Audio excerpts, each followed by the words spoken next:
Hey guys, I've opened up my Lexus GS300 in preparation for cleaning carbon deposits on intake manifold and intake valves, and I ordered BG's intake combustion chamber cleaner from eBay and waited 4 weeks, and it never even got shipped. I finally canceled the order, but the seller refuses to refund the $43.30 charge.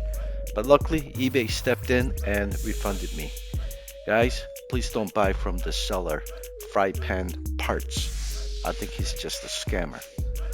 Anyway, I need to get my Lexus going again, so I bought Berryman's Chem Dip and Seafoam cleaners instead.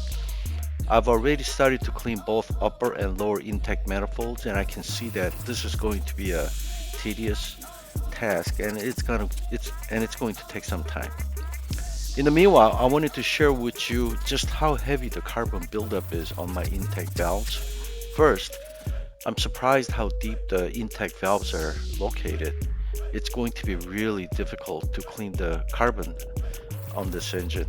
Second, I got some boroscope view of intake valve chambers, and let me tell you that entire intake chambers is solid black, and the carbon buildup is so heavy inside that even with the borescope, I'm struggling to see my intake valves and the connecting rods. Basically, it's just all black inside. Third, nearly all the wiring connectors that I had to disconnect, they broke when I tried to disconnect. I think 6 connectors broke, and I already bought 4, and we'll probably have to buy, not probably, I will have to buy 2 more connectors. I think this is unavoidable because the car is 15 to 16 years old, and these plastic connectors are exposed to very hot engine just nearby.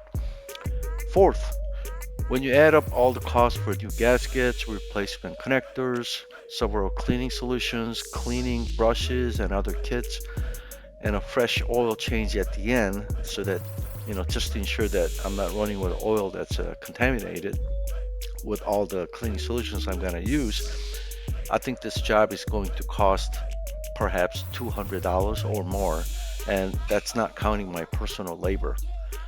So when you factor in 4 to 8 hours of dealership labor, I can see why a Lexus dealership would charge more than $1,000 for such work. In the upcoming videos, I'll provide detailed step-by-step instructions on the entire process, from how to remove parts, how to put them back together, how to clean carbons, and what kind of tools I'm using, what methods I'm using, and how to replace all the broken connectors. And each one of them, they come apart differently, and they get put back together a little bit differently. So I'll cover that. In summary, this is turning out to be bigger and more expensive work than I had initially anticipated.